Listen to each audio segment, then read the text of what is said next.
Listen now to The Adventures of Sam Spade, starring Howard Duff in The Convertible Caper.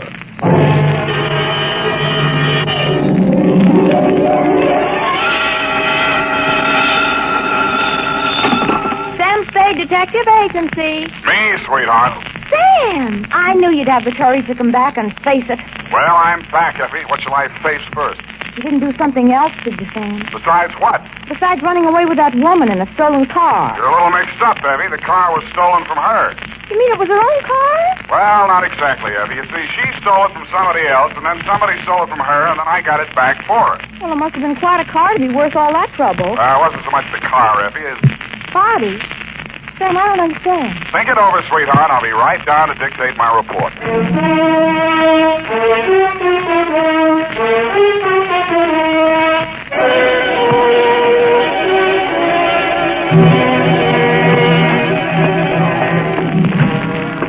Oh, Sam, look at you. Can't you take no for an answer? And just what do you mean by that, Miss Perrine? Claw marks on your face. Wrong again, sweetheart. She said yes, I said no. Hence the scratches. I knew she was that type the minute she walked into this office. That ankle bracelet and green nail polish. Green nail polish. Well, puce colored. This one goes to homicide, Effie. Oh, not another murder, Sam. What else? To Detective Lieutenant Dundee from Samuel Spade with license number 127596. Subject, the convertible caper. Dear Dundee, it had been a dull morning, but just before lunchtime, things began to brighten up. Her clothes looked like money, and what they were wrapped around looked even better. She eased herself into the chair I pushed up for her, rattled about $1,000 worth of charm bracelet at me, and after she'd arranged her legs, mouth, and eyes to our mutual satisfaction, she allowed me to hear the sound of her beautiful voice. I do not know whether you will be interested in my case or not, Mr. Spade. Put your mind at rest, Miss Estrada. Estrada. Who knows? Perhaps I am merely a waste of time. My time is your time as you stay in the States, Mrs. Estrada. Oh, you are very simpatico, very kind. Yes. Entonces, my automobile has been stolen. When and from where? Last night, after midnight, while I was checking in at the Hotel San Rafael, where I am staying, I foolishly left it parked outside with the keys in it. Have you reported this to the police? No. I suggest you do. No. No? No. Well, why not? Because I stole it from another. I see. No, but you do not yet know all. If the police find the car and notify the one from whom I stole it, then that one will know that I am in San Francisco. And that's bad. It must be bad. If he finds out I am in San Francisco, then he will come here and kill me. That is why I must recover the car rapidly and without the police.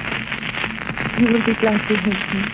Be very pleasant, Mrs. Estrada, but hot cars are not exactly in my line. You wish that I don't think anybody would murder you just for stealing his car. Oh, not for the car, no.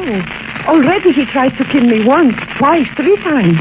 So I take the car and drive away rapidly. Away from where? Mexico, state of Chihuahua, where this pig resides who wishes to murder me. Why?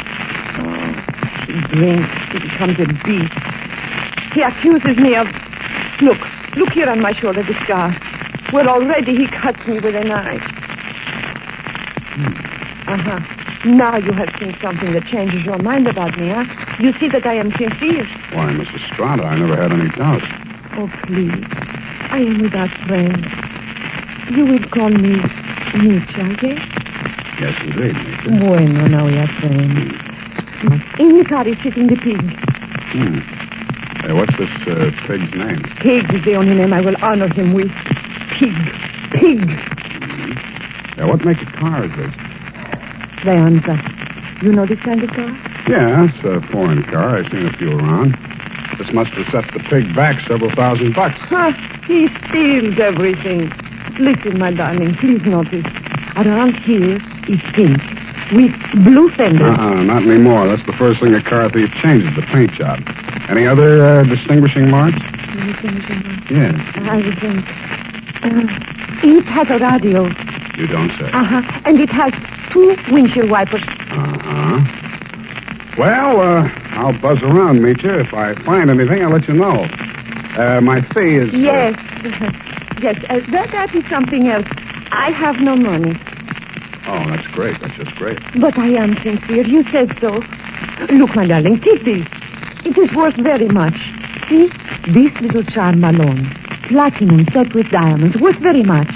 You will keep it until I pay you, eh? Adios, Father. Hasta la vista. She thrust the charm bracelet into my hand, bit me on the ear, and departed. I put a Band-Aid on it, ran some cold water over my head, poured myself a stiff slug of bourbon, and examined the bracelet.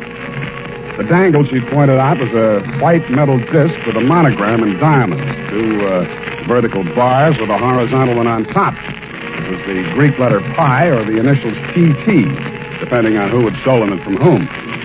I knew it was at least worth my fee. I dropped it into my pocket and went out. My first stop was over on Mission. The sign on the building says, Masterpiece Auto Painting, Joe Rembrandt, proprietor. Sam, long time no see. Hello, Joe. Got something you want painted? No, but I think you may have painted something I want. Sam, you know me. They drive them in the front. We spray the paint on them and push them out the back. No questions asked. That's quite a turnover, Joe. Yeah, we're going big time. Got the exclusive now for the syndicate work in the hill. Is that right? Yeah. What are you looking for, Sam? A murder car? Could be. It's a custom job, foreign car, Deonza. Hey, here's what it looks like. Yeah, convertible. Sure, come in this morning. Two-color job. Which two colors? Canary yellow body, baby blue fenders. Yeah, quite a car, Sam. Quite a snazzy heap. Heath, huh? Yeah. Is that what you want to know? It was. Happy Herman Heath was one of the biggest used car thieves in the city. As I got off the streetcar in front of Happy Herman's lot, a flash of canary yellow paint caught my eye. I strolled down between the rows of cars and found it. Yes, sir, Heath's the name. Happy Herman Heath. Every car on this lot is in perfect mechanical condition. Take your choice. Kind of hard to choose, Herman. There's so many here. Yes, sir. It takes a heap of heaps to make a heap of heap. Yeah. That yellow job with the blue fenders there? Oh, yes, sir, but the motor in that car, it does need some work. Now, over here... Does it run? Oh, yes, it'll run. But over here... This is more what I want. Let me try it. Sounds all right to me. Oh, idling, yes, but needs some work in the transmission of the differential. Mind if I drive it around the block? Well, the mechanics are just about to work on it. Besides, I'm afraid this car is more than you care to invest. Well, let me try it out anyway. Here, I'll leave a deposit. I reached in my pocket for Meech's charm bracelet. He took one look at it, and his expression changed. Well, why didn't you say so? No deposit is necessary. The car's yours. Drive it as far as you like. Thank you, Herman Heath.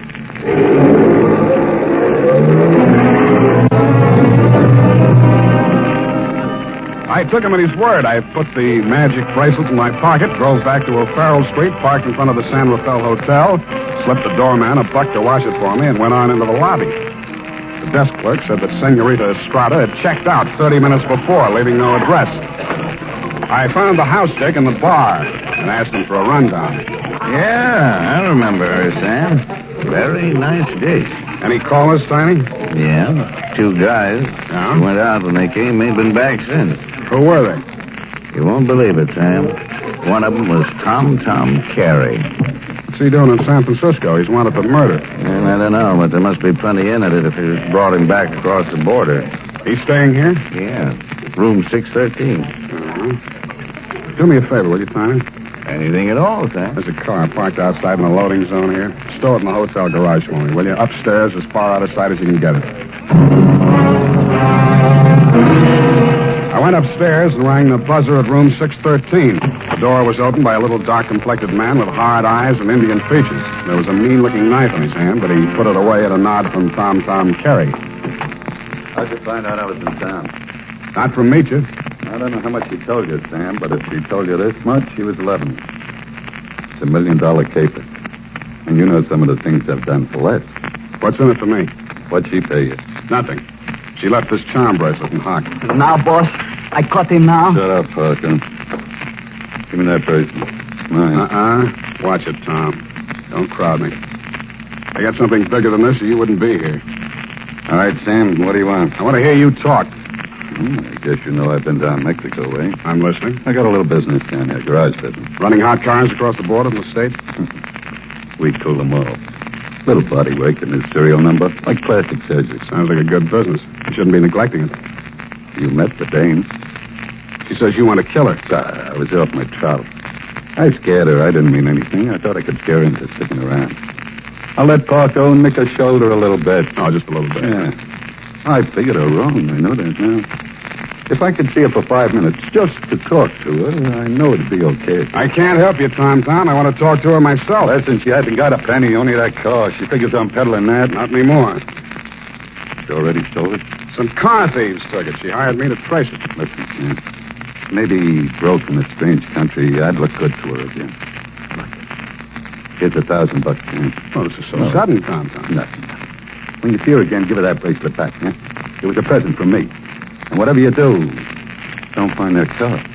Okay, Tom, it's a promise. Thanks, man. Only one thing I don't understand. You said it was $1 million caper. I meant that.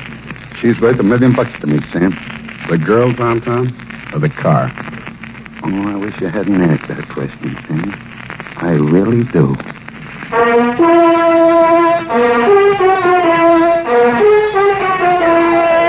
And now, back to the Convertible Caper. Tonight's adventure with Sam Spade.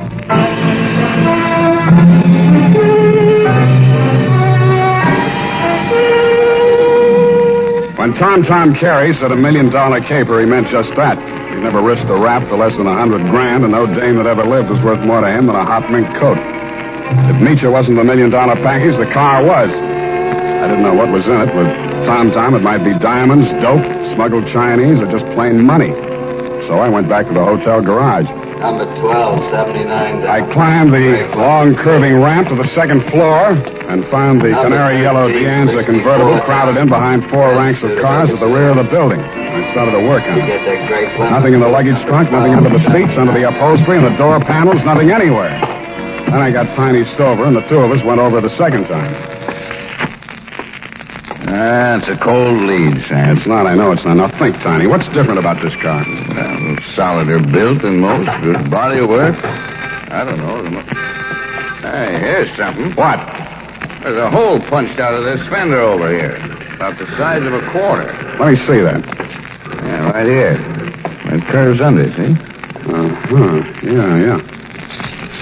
What's that you got? Charm bracelet. Did you say this dangle on here was what was cut out of that fender? Let me see. It fits. Fits even the curve. Yeah. What does it mean, Sam? The dangle on the bracelet is solid platinum. Hey, Sam, are you trying to tell me the fenders on this heap are solid platinum? You got a pocket knife, Tiny? Yeah. Thanks. It shines. Sam, is this a hot car?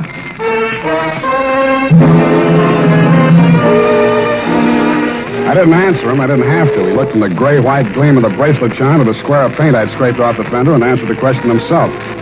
Meach's convertible was convertible in more ways than one. It was about the hottest car in San Francisco as of that moment. After I'd left the garage, I tried to phone Tom, but he wasn't in. I had an uncomfortable feeling he was out looking for me. He was. As I stepped out of the phone booth, there was a rush of air past my left ear. A knife stuck in the wood less than an inch west of him. I came out in the street and trying to see him duck around the corner into an alley. I ran after him. I collared him and stood him up against the wall. Let me go. I cut you down. What do you know about that car? What do you know about that car? Come on, talk, you get more of this. I don't know nothing. They don't tell me nothing. Where's Meacher? I don't know. Meacher don't know nothing either. Only Tom and... Tom and who else? I don't talk no more. They cutting you in? I don't need no cut. The boss, he pays me good. 40 pesos. Sometimes more. Work for me and I'll cut you in. I cut you to pieces. The boss treats me good. Sure, you do all the dirty work. There's any trouble, you'll take the rap. What means rap? They put you in a little room and squirt gas in you. You fall dead. Gas? Tom do this? He does indeed. Venga. Come, I take you to see the man. Su nombre es Felix. I think he will be very happy to see you.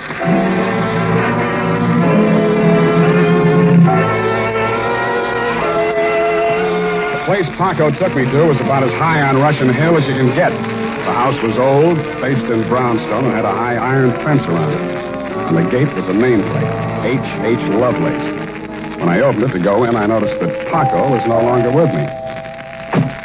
Oh, Mr. Spade, come in. The gray-haired gentleman who greeted me was wearing a wing collar, a carnation, and a very distinguished air.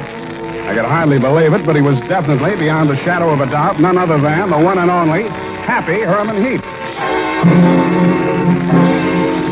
Well, Mr. Spade, I see that you're surprised. I'm overwhelmed, Mr. Heath. Lovelace, that is the correct name. For my avocation, I selected my first and second names, the H.H., you know. My full name is Herman Heath Lovelace. About that car, Mr. Spade. Yeah, about that. I must own that you outwitted me. I was rather proud of my little device, the disc on the charm bracelet, you know. When you showed it to me at my business establishment, I naturally thought you were authorized to take the car. Yeah, naturally. However, I'm not averse to enterprise in a young man, and I'm prepared to pay for my blunder. You said $1 million I still couldn't accept, Mr. Lovelace. Oh, why not? I was hired to recover that car for my client. It's not mine to sell. Well, it's certainly not hers. I don't care whose it is. All I know is that my client's life is in danger, and it has something to do with that car. Miss Estrada? Yeah. Excuse me one moment. Spade has arrived. Hello, Papa. That's all she said. Then she stood there looking at me in that way that made you not care who she was double-crossing or why. Then she turned to Lovelace, alias Herman Heath.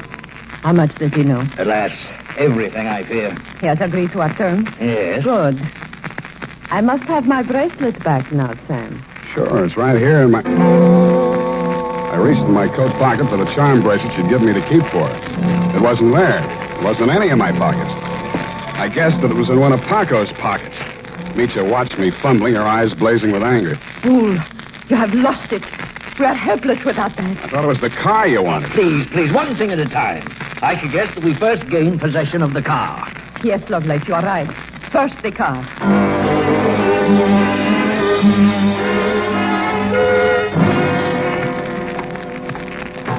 Ah, yes. This is the car at last. A princess in vulgar raiment, but still a princess. No royal coach carrying a king to a coronation ever held such riches. Hi, you talk too much. Oh, I do. Well, take your place at the wheel, Mitya. We shall drive out of here into a splendid future. After you, Mr. Spade. No, Mr. Heath. After you. Yes. Ironic, isn't it, that with all my varied interests, I've never learned to drive a car. Será tu poco, viejo. You seem kind of shaky, Mitya. You sure you can handle the car down the ramp? I'm very good driver, Guapo. Mitya, stop! Put on your brakes. There's a man coming up the ramp.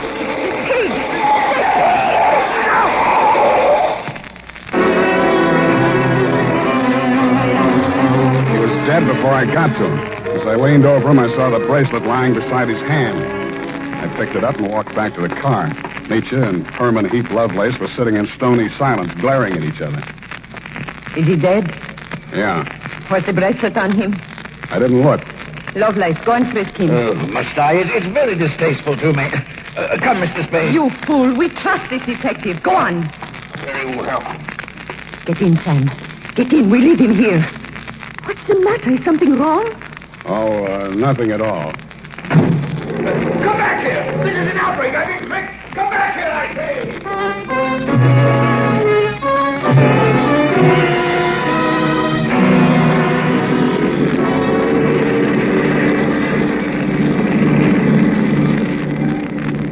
Please, Guapo. A cigarette. Sure. Here you are. Gracias. De nada. I saw you pick up the bracelet. I meant that you should share with me. That is why I gave you the bracelet in the first place. I liked you. Couldn't have been because you were safe as long as Tom didn't know where the bracelet was, and if you had to kill somebody for it, it would be me. Please, querida, what does it matter now? We are together, we have the car, we have the bracelet, and the pig is dead. That's what worries me. Oh, surely you do not think I meant to kill him. Of course not. Your foot just slipped. You stepped on the gas by accident. Yes, that was it. It won't stick, sweetheart. Not with me. But with the police? My story won't help you. I don't know enough. Oh? Then I tell you everything. I was with Tom Tom for a year. I hated him 365 days. I tried to run away. Always that Paco came after and brought me back. Then, Senor Lovelace came with the car. Senor Lovelace had much money, but he could not take it from the country. So he bought, sold platinum. Some he received from refugees who had sent their fortunes abroad in that form. But there was no safe way to get it across the border. So for a cut, Tom had the platinum made into fenders and welded onto the car. Why was the bracelet so important? It was too dangerous for Lovelace to bargain directly. Tom was to get the money for the platinum and give the little piece of the fender as a token. Yeah. Lovelace would know who to give the car to when they showed it to him. That's why he let me drive the car off the lot, huh? I don't care, darling, even if you tried to steal it. Now we understand each other, no? You are tough, too. Tougher than Tom, I think. Well, Now we have everything for ourselves, you and me. What do we care for the others, huh? you make a good pitch, sweetheart.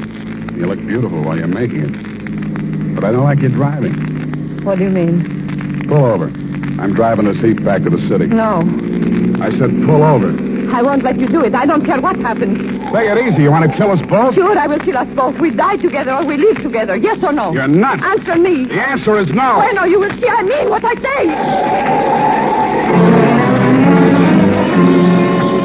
The fog thinned out just as we rounded a bend in the road. There was a point ahead with a sheer 300-foot drop to the sea. She jerked the car away from the pavement and steered straight at it. I grabbed the wheel and twisted it. The car skidded on gravel and slid sideways toward the cliff. I got the door open and tried to yank her out with me. She held on and kicked me until I rolled free.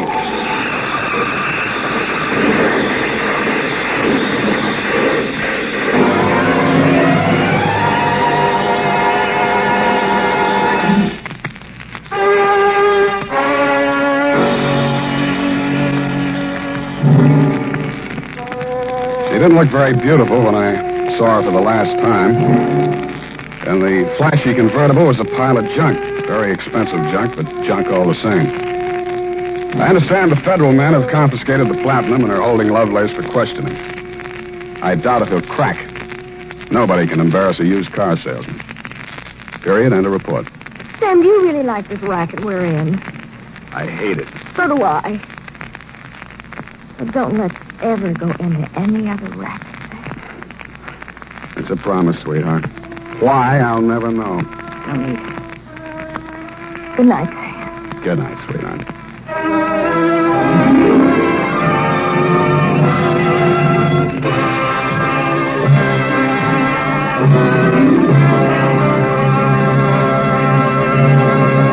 The Adventures of Sam Spade, Dashiell Hammett's famous private detective, was written for radio by Bob Tolman and Gil Dowd, with musical direction by Lud Gluskin.